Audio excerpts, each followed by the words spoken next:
the cloud. There we go. And there's Miss Tina Coffee. Hey, Tina. Hi, Tina. Welcome. Hi, Hi Tina. everyone. All right. Uh, ladies, I was about to say ladies and gentlemen, ladies, friends, friends, friends, good afternoon. It is 5:05 p.m.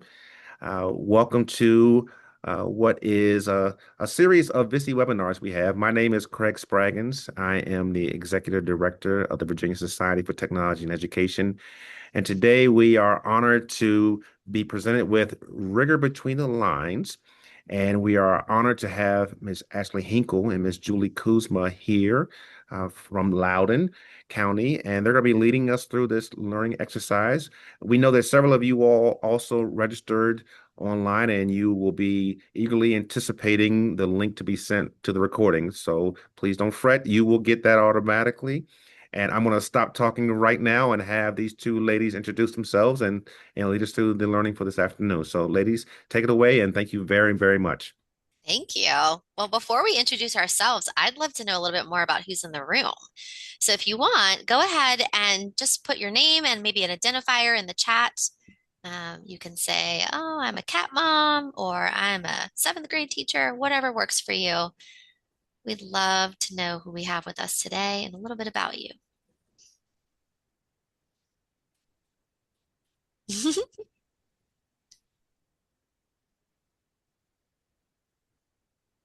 Awesome, awesome, awesome. I'm Okay. from Lynchburg. Been down to Lynchburg a couple times. My son is a football player, so we've gotten to go the last 2 years. Very exciting. I love it. Ooh, chocolate conduct bars. I thought he was going to say lover of chocolate labs too. But now Cliffhanger. those of us of a certain age are now singing the song and wondering what we would do for one. Fair enough. Fair enough. That's exactly what's happening. All right, we're going to get started. Thank you for Mhm. that. Welcome to Rigor Between the Lines. Again, before we introduce ourselves, I just wanted to kind of set up for you sort of what brings us here today. And Julie, feel free to chime in, of course. We come from Loudoun County Public Schools, and unique to our county in the last 2 or 3 years is we have adopted a brand new curriculum at the elementary level and even some of the secondary levels every year. So the year before last, we adopted a brand new literacy curriculum. This past year, we adopted a brand new math curriculum, and wait for it, next year we're getting a brand new social science curriculum. So as you can imagine, our staff has been a little stressed. And what we found, Julie, feel free to chime in on this, is a little bit of staleness in the classroom and people feeling stifled by following a script. Julie, anything to add? Yeah. There's a lot of tension that's coming with this. So when our teachers are not getting the time to get settled into it, they know what the curriculum is, but now they have to understand how this program works, and that's taking away from the sparkle that they've brought to previous lessons. So we're trying to help them find that shine again. That's right. And speaking of us, my name is Ashley Hinkle, and I'm currently an assistant principal here in Loudoun County Public Schools. And, a little fun fact about me is before I was an assistant principal, I was actually a school-based instructional coach, then a division instructional coach and facilitator. And I was newly inducted into the Learning Forward 2028 Academy. So hopefully I will see some of you at one of their conferences coming up. All right, and I am Julie, and I clearly like to jump. So I've been in the field for a while. I love learning, so you can see that I've got my hands in all sorts of different robotic and web-based platforms. I love teacher advocacy groups because I get to learn from people around the country. And I was recently named an ACE Adobe Innovator. So I get to head out to Adobe's headquarters this summer in California and learn with the best of all of them. And then on the side, I'm president of my children's fan club. So I still have one in high school, and I am the loudest mom everywhere. There's not a question who I am. So all right. So we are going to first start talking by looking at these pictures. We have four pictures here. You have the notebook, the pencil, desk, and some leaves. And we just want to know which one you think does not belong. There is no right answer. There is no wrong answer. There is the answer that you would like to share. That's it. So take a peek at those, and you can either put in the chat which one you think doesn't belong, or you're more than welcome to Craig, they can just start talking, or do we have to unmute them? No, each of them has the ability to unmute themselves, so they can either unmute Excellent. or they can put it in the chat. So we invite you to the conversation in the way that you are comfortable with. Which one does not belong? Us Oh, lined up in rows. Okay, they all belong. All right. our inclusive friend. Always a place for everyone. Is that right, Tina? What did you That's say? An inclusive friend? yes. Yes, they That's all belong. I have a reason why, but I won't spoil it yet. Okay. all right. So we're going to give you about another 30 seconds to think about it. And then the leaves, because it's the most obvious. Oh, Erin, we're right there with you.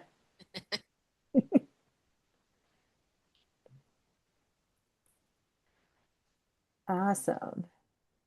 So Tina, before you chat, I'm going to give you just a fun side story. My very first job was in Southern Florida. So I grew up in New Jersey with all the seasons, and I'm down in Southern Florida teaching students about the seasons, and they never knew what it was like. They thought it was crazy when I told them I used to jump in leaves.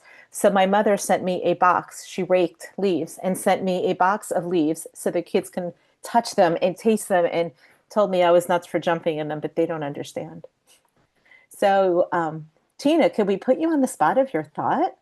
Sure, I'm thinking that they all have wood or they're made from trees Oh, or, are involved with trees. very Great interesting. thinking. So, anyone else who would like to chime in? I like the one with the lions. That was interesting. Hmm. We're drawing a line. There's lines on the paper. The desk has lines, and leaves normally don't. They just kind of fall, unless you, I guess, count the veins in there. There. Let's go ahead and do one more. Now, check out these. Some of you were feeling. So we've got James Brown, Michael Jackson, Fred Astaire, and Taylor Swift. Is there a connection between the four of them? Or better coaching question, what might the connection be? I like that.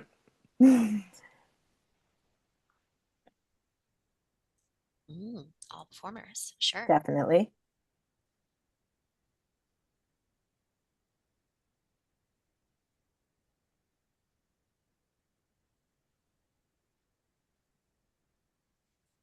Hmm. Anybody want to jump in, or what do we think? I love that, Farah. They all make people happy. They are iconic. Mhm. Actually, Erin, that's the one I was going for. They were all very iconic because when I was going through the pictures, personally, I'm not a Swiftie, but I can respect the work that she does and the impact that she has and the following that she has. And all three of them were able to do it to the point that when you pull up James Brown, guarantee there's an immediate song that comes to your mind. Michael Jackson, you're like, oh, the moonwalk, I can do that.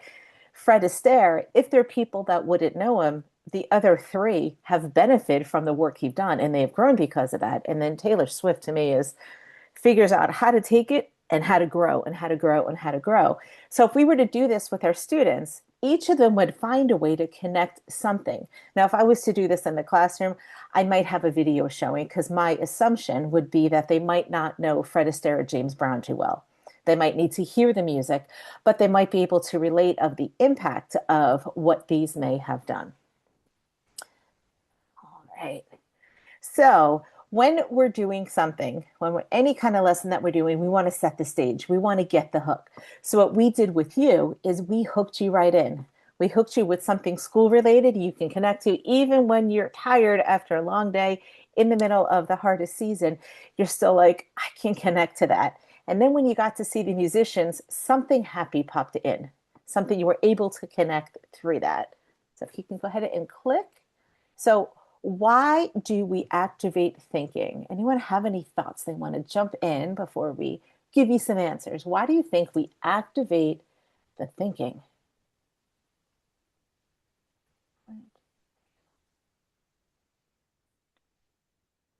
So it may have jogged your mind with the personal lived experience because what we want to do is get the mind focused on what we're doing. So all these are setting the stage to prepare the learner for something that is upcoming, something that we're going to be doing, and we're trying to pull them in. And I remember there was a video out there. I can't recall who the person was, but it talks about like the gift shop. When you walk through the gift shop and you're able to see, or any, it draws on previous experiences, excellent. So you kind of go there and you're kind of like in the world and you're kind of embracing what's happening, and that's what we're trying to do with these students when we give them something to set the stage. So we think of our teachers that have the scripted curriculum and they've got 45 minutes to go through a reading activity. This activity took about 2 minutes. So it's something that our teachers are able to pull in there. So this will lead to the student building crucial steps and anchoring new concepts with familiar experiences. And it's going to reduce resistance into learning something new. So how did we generate connections between the images? Was it the way they were standing? Was it the clothes they were wearing? Was it the setting of the picture? How do our students generate those connections? And there's going to be things where we're going to pull them up and get the students thinking about all of that so they can build it. Thank you, Farrah, for Mhm. sharing your thought there. I Oh, agree. I think of it as like preheating the oven, right? oh, Hmm. yes. So when we talk about engaging students, engagement is first neurological because before it comes the educational goal. We want our students to be excited. We want them to be tuned into what's going on, and we want them to trust the conversation and trust what we're about to share with them. So let's talk about rigor. Everything is rigor. We always have to increase the rigor. So I'm going to give you a minute just to read the definition on the screen.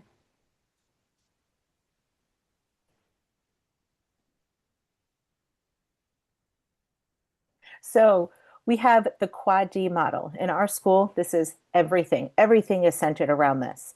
So we start with A, the teacher works. Teachers at the front of the room, they are delivering the information and they're getting the students to understand what they need to do. Then they might give them some kind of activity. Where the student is going to work and figure out what might happen. It's usually going to be a fill in the blank, something that's not as high level, but just to be able to understand what they're doing. What we want to get the teachers to do is to move up to C and D, get the student to think and the student to work and think. And often in a scripted curriculum, you're on that strict timeline of completing everything that we kind of live at the bottom. So the tips that we're going to be talking about over the next half hour are going to be just little things, little tweaks we can do to kind of push them up a little bit higher, things that you can push in your activities. We are going to break the routine. So we've always done that. We're doing what the team has said, all of the things, and they were all valuable things that people have said. But then you're going to have the one person that starts questioning, but why can't we try this? What if we do this? And that's what we're going to jump into now. All right. So in the chat, Julie's about to put a link to the rubric that you see here on the screen. Because throughout the session, you will need access to participate in some of the fun. And we think when we think about rigor, what we haven't always known is how to measure it. So in this rubric that we is provided by Quad D Learning, we look for three pillars: thoughtful work, high level questioning, and academic discussion. These three elements form our agenda for the day. Take a moment now and go ahead and access that link in the chat.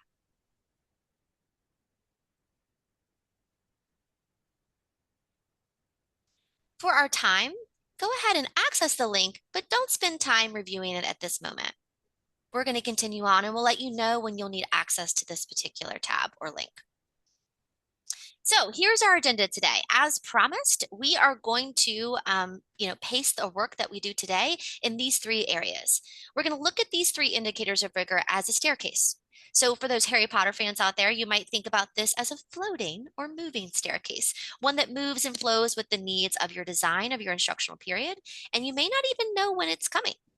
Sometimes we have to pivot in the moment. So as long as you are embedding these three indicators of rigor, rigor will always be present. Looks like someone missed the link. We missed the link. All right. I'm going to repost the link. All right. Oh, Post and oh, I see what. I got it, Julie. I just Oh, posted it again. Can everyone oh, see that? look at Thanks. us. Thanks, We were Greg. just as bad. Just No as All right, problem. fast. just as fast. Yeah. All right. So we are going to look at the three pillars of rigor, and we're going to start today with academic discussion. So what we're going to do is we are going to focus in this area, and what I'd like you to do is focus your attention to the screen. These are segments of actual scripted curriculum resources or lesson components that come prescribed and ready to use. These particular ones come from a curriculum called HMH, which is one used in divisions all across Virginia currently as a vehicle specifically for the science of reading. Just by looking at the components as they come, what opportunities might you see for rich academic discussion to occur in this lesson? I'll give you a hint. The link to the rubric that you have in front of you may help inspire you.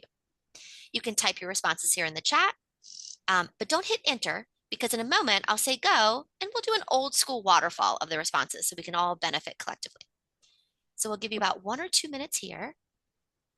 And again, the question we posed is just by looking at the components as they come, what opportunities might you see for rich academic discussion to occur?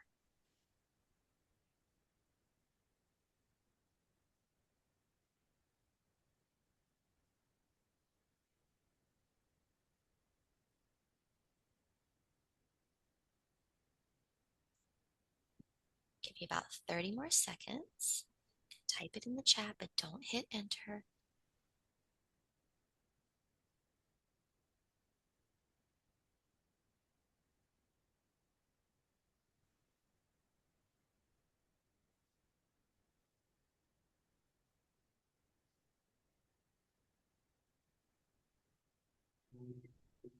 All right, enter. Let's see what everyone has to say. Where are those opportunities for some rich academic discussion? Finding the theme, talking about the story's theme. They're using their own thoughts and not just the ones from their peers. I love that. Yep, absolutely. So as you can see, not all scripted curriculums are, quote, bad per se. It's just that while they do allow for discussion to occur in a lesson, where's the rigorous part of that discussion? And that rubric that we shared with you is going to be a guide in how we might do that. So included in this presentation are ready-to-go resources for embedding rigorous academic discussion into a lesson. We have organized them into 3 main areas that you might want to promote academic discussion for students. Times of open discussion, so agreement, disagreement, the sharing of ideas, etc.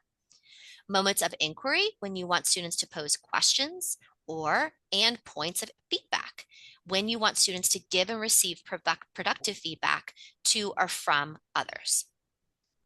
So here's an example of a resource that's included here, specifically around discussion.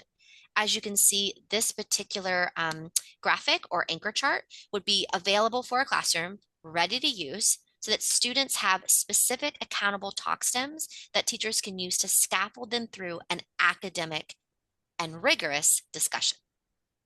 So take a moment here and just familiarize yourself with some different talk stems that might be successful in either your classroom or somewhere in your school buildings.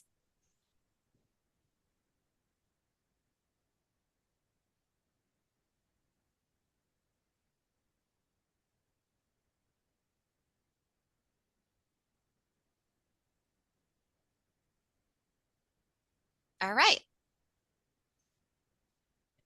So, as the instructional technology facilitator, so let's see, it can be an ITRT and ITC, and TRT. There's acronyms all across the state. My role as the technology coach is to take what's happening and to find those little places I can stick some technology in there. So this right here is, I'm going to drop the link in here in just a minute so you all can get in there. This is Canva. And this is the whiteboard in Canva.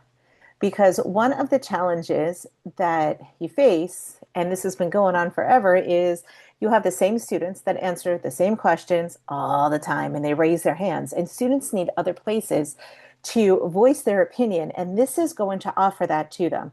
So for this activity, we took the academic discussion, which Ashley was just talking about, and we have the three different bubbles. And of course, you can change this any way you want.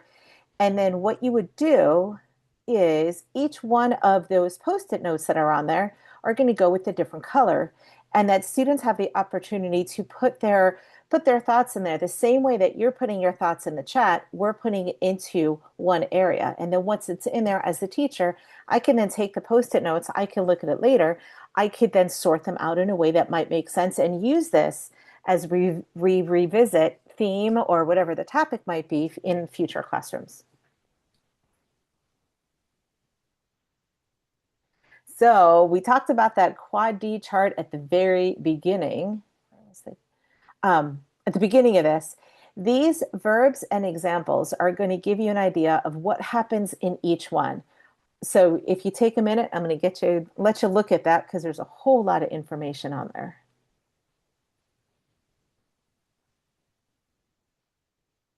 I actually used this quadrant while you guys are accessing it, Julie, at a recent conference, the Power of Coaching conference, and people were so amazed by it, and people found this to be so useful because, you know, when we think about the old school process of unpacking the standards, right? What was the first thing we looked for? The verbs, right? Yes. And so these right here are going to really help you. Let's say you're in a coaching role, for example, if you coach teachers through that unpacking process or that planning process, what types of actionable verbs or activities, right, do we want our students to be involved in? And what do we want them to be doing that we know it to be rigorous? Mm-hmm.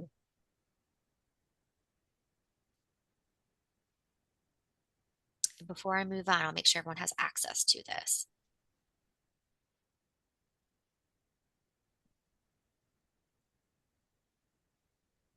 Ashley, this is in the slide deck that we'll get later on, right?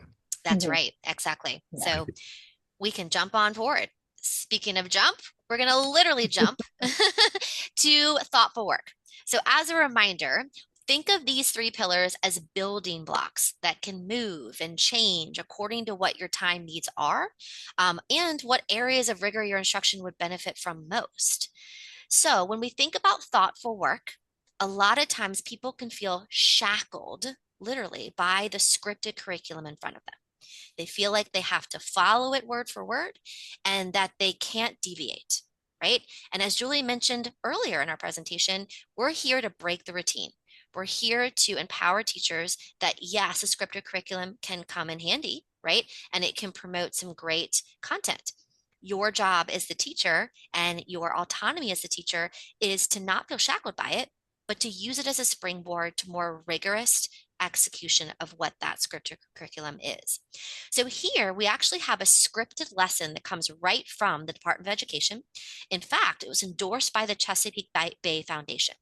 So I'm going to give you a moment and I'd like you to pay close attention to the areas of activity 1 and activity 2 so that you know what students are being exposed to in this particular lesson or unit.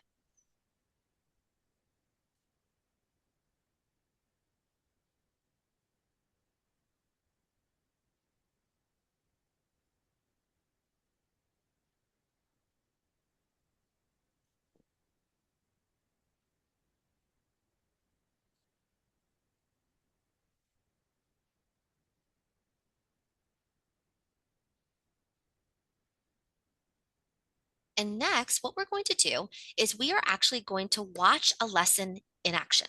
So I want you to pretend like you're a school administrator and you're going to observe a teacher teaching a lesson on this very same standard.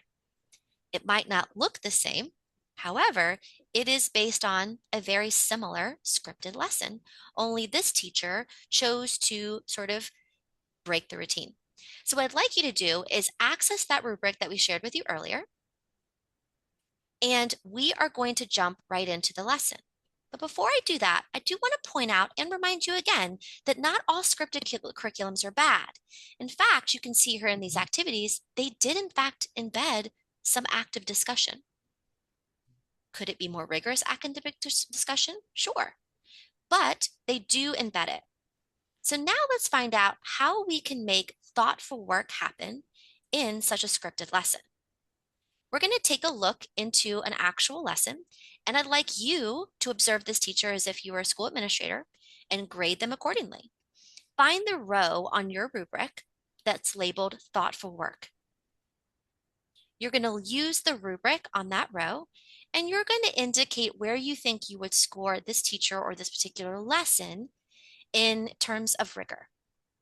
Now I'm going to hit play, but just so you know, it was a little glitchy earlier. So if you're not able to hear the sound for some reason, watching is strictly enough as well, and you can observe that way.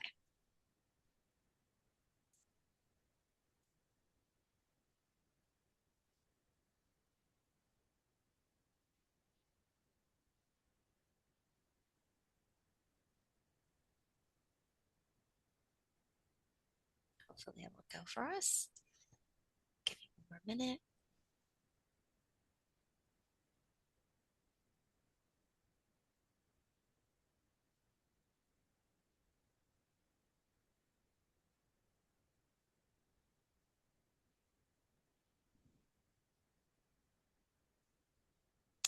One video.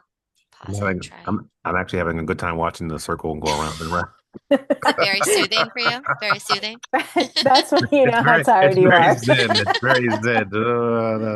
Don't fall asleep on me, Craig. Yeah, All I'm right, not. good. There we go. All right, let's try one more time. Oh, perfect.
All right.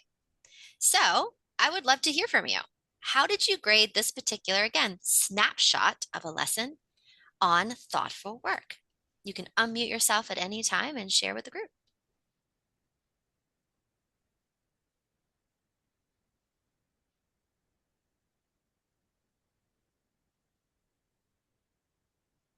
Oh, I hear something coming in the chat. Okay, so underdeveloped based on what you saw. Okay, great. Does anyone else want to share? I would concur with developed. Okay. Certainly came to mind. Seeing the kids in a most authentic and organic experience where they could then relate and fully immerse themselves in the learning experience that just wasn't talked about but was experienced. And so having the ability to communicate and experience that in real time was powerful. Awesome. And I know, oh, you're welcome, Farah. Thanks for joining us. So I know some of you weren't able to hear, so I just wanted to recap for you a little bit of what you might have missed, from the audio portion of this particular segment. So these students were acting as coastal scientists, and their job was to go into this room and they were to respond to animals that have been breached on the beach. So in this case, it was dolphins, and they made observations, they collected data and that sort of thing. And then they went back to the classroom with their dolphin's stomach remains that they were able to collect. And they analyzed what was inside their dolphin's stomach to determine what could be going on in the Chesapeake Bay.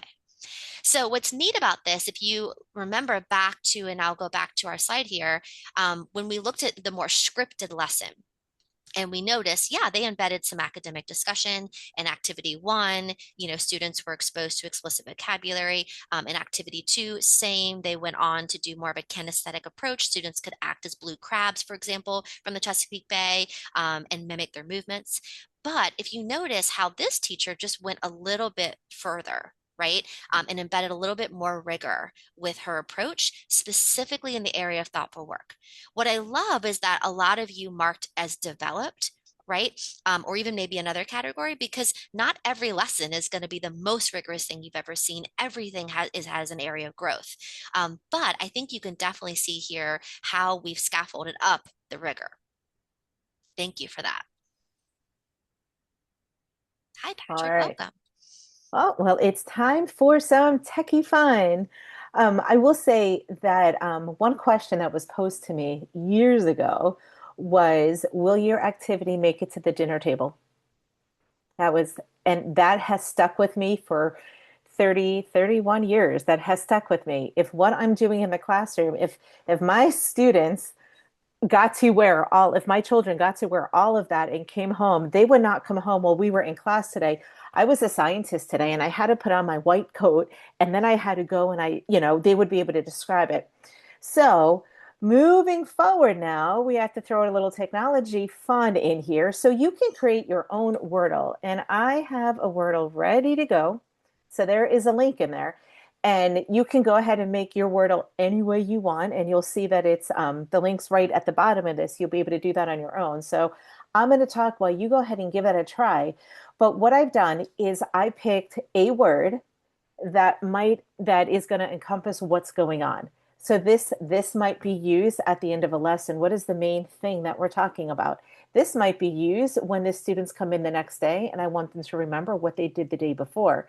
This might be used to start my activator right here because everyone wants to be the one to get the Wordle. So did anyone get it yet? Are there Wordle fans out there? Good job, Tina, but I'm so glad you didn't say it. You're a true wordler Thanks for because not spoiling it. you did not spoil it for everyone here, and you're not spoiling it for people that are watching it later on that want to figure it out. But the link will stay live just for this specific word. And unlike the daily Wordle that probably most of us do, it doesn't have to be just 5 letters. It can be as many letters as you want. All right, moving on forward. What an easy way to apply some techie aspects to an already rigorous lesson. Students would love that. So at this time, we want to, give you a chance to take some ownership of some of this learning. And we are going to stand high with high level questioning. All right. So this is your opportunity. We're about to provide you a link to a scripted lesson. Okay, this comes straight from, again, that HMH curriculum. I'm sorry, this actually comes from our KIDM curriculum, I believe. Mm-hmm. Okay, and KIDM is the name of the math curriculum that our county has adopted. And again, scripted approach, right? Has some great elements of design and components in it. But the question is, how can we apply some high level questioning to make the script even more rigorous? So tap into that link from the rubric that we originally gave you. Find the row that's marked high level questioning. Use it to guide you, inspire you, and go ahead and jot in the chat some high level questioning strategies that you might recommend to a teacher for this particular lesson. We're going to give you about 4 minutes to do this because this is a little bit longer of an activity. We may have to cut our time a little short, but we'll let you know when it's time. You may start.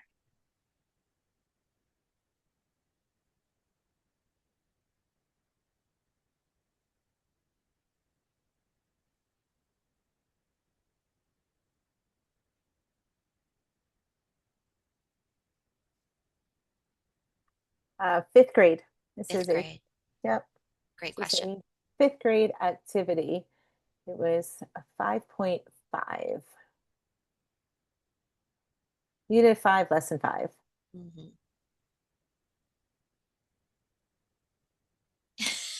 Ah, We're all don't worry about it, we're Aaron. all Glad we tired, could. Aaron. We are all in this together. It's all good. We'll give you about one more minute to think of high level questions.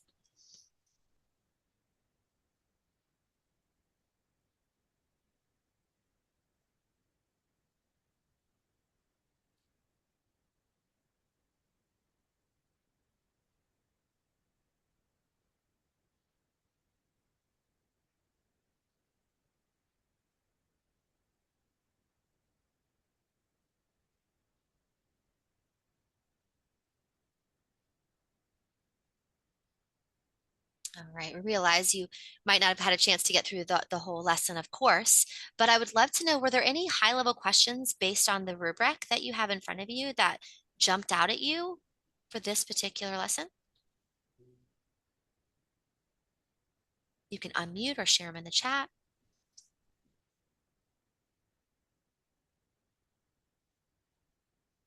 It's okay if you're a little stuck because this is an area where a lot of people are growing in their rigorous practice. High level questions and posing them and forming them can be really tricky. Give you a few more seconds just to think of anything that jumps out at you.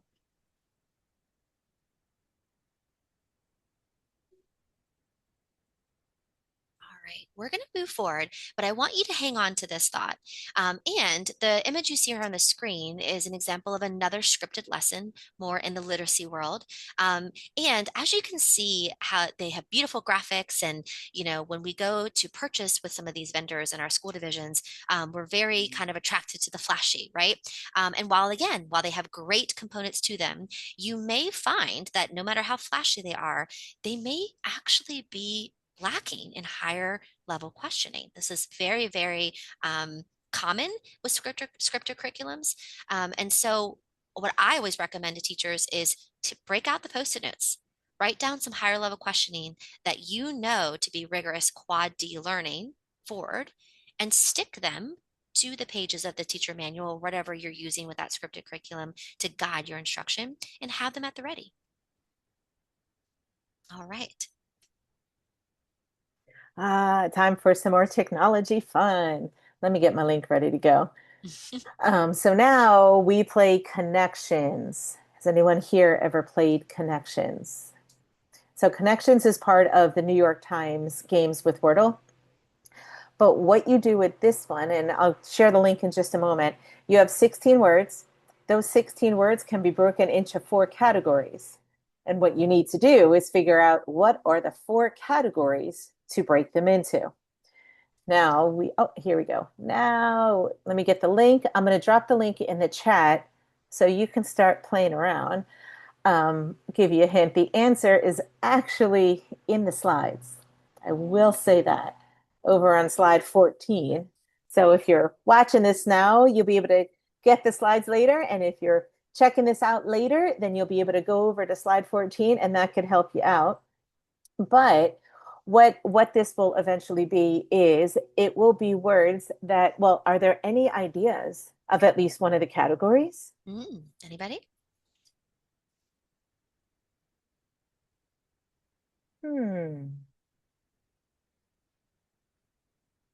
Is there anything that you notice about how some of the words may or may not go together?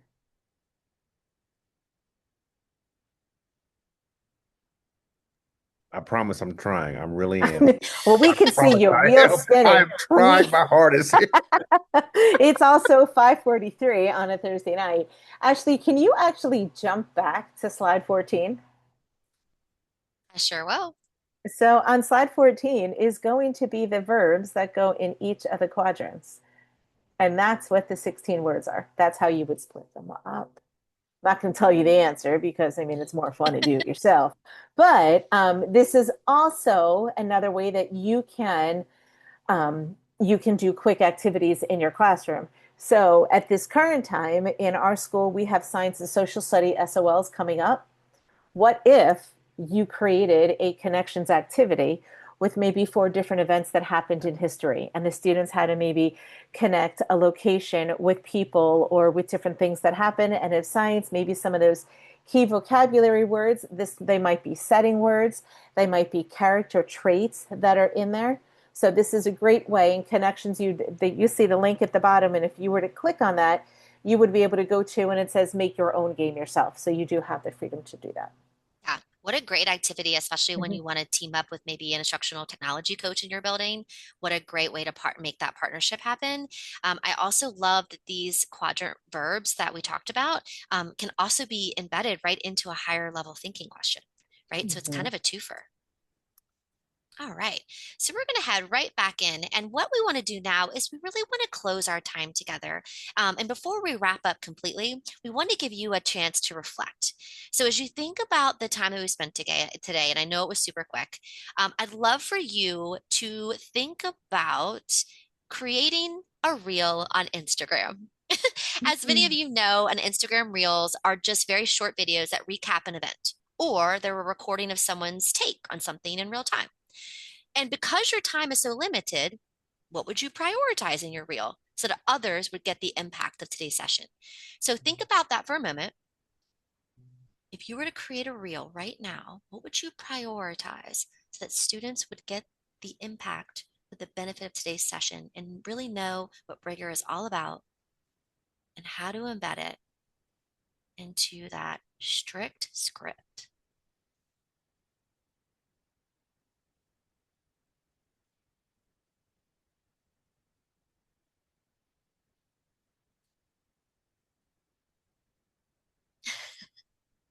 Yeah, definitely the rubric, I think, right? It's a quick way to put something into your reel, get it across. Do's and don'ts for sure. I was thinking maybe like a little TikTok dance in front of the quadrant verbs. Like have them dance across the screen. Go from quad A all the way to quad D. Yeah. Yeah, thanks, Craig.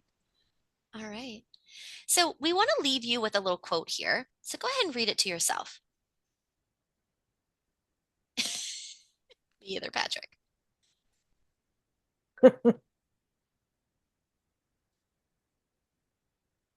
So with that said, what questions might you have for Julie and I? You can unmute yourself. You can put them in the chat. We welcome all voices. I've already asked this question, but I just want to make sure everyone hears it, though, that they will have access to this slide deck because lots of great resources Correct. Yes, correct. are They will embedded definitely. inside. And Mhm. thank you. Yep, absolutely. Now, if anyone has any more questions, by all means, put them in the chat and we'll stick on with you. But we do want to honor your time today. And, Julie and I, what's really important to us is that you stay connected with us. We're Mhm. here for you to support you in this work. You can contact us here. Here's our contact information. Thank you all for being here. Julie, A- any last words? Ashley, I do have No. one question. Can I ask a Sure, quick question? please Sure. do. So, talk to us quickly. Mhm, One strategy to work with a reluctant teacher in this rigor mindset. We know it's beneficial. We know that it impacts student learning. So, what might one quick strategy we can use to assist in bringing that teacher along? mm. Julie, do you want to answer that question or would you like me to take it? Yes, Okay. we actually, my school's only 4 years old. So the school started with the new curriculum, with Quad D, everything that comes with it. And we have a team that embraces every ounce of change all of the time. And one way that they found success was they took four question stems. We all, in Loudon, you have to walk around with your badge all the time. They made small cards that fit inside of their badge. So there were their four key questions that they asked that they were able to take, and they were like question stems and adapt to everything that they're doing. So once they mastered those and they felt confident about those, they switched them out and they added just a few more questions in. So they didn't look at that whole rubric and take the whole thing at one time. They just looked at a little piece and they chunked it for themselves. And that's really, you can see the benefits of it now, 4 years later, of how they've been having those questions that are stuck in your pocket all the time, you're ready to go, and it's just part of their daily language. Yeah. And I'll build on that for those that are still with us. Um, another strategy that I often think of, especially if you're in the techie world, is really that old school idea of the flipped classroom. Mhm. Because what I always suggest to my teachers is, put the learning in an asynchronous platform and put the doing back in the in-person classroom. So if you think of it that way, if you design your instruction where you're like, okay, I'm going to let my students get the learning or the content, right? And on their own time or at their own pace. And then when they're with me, in third period, or if they're in an elementary setting and they're with me all day, but we only have from this time to this time after specials and in between recess, during that time, I'm going to prioritize the doing. And Mhm. that's how I have found the most amount of rigor to come in place is when teachers stop focusing on what they didn't teach and start focusing on what the students are doing based on what they learned. And it doesn't always have to come from a teacher. So that learning can come from an asynchronous place. And finally, I'll do a little plug for the Quad D book. In the book, they actually talk about a study, Craig, where teachers were surveyed, and what they found was that, in a nutshell, that there were less hours in the school day and in the school year than actually what student teachers needed to teach all the content.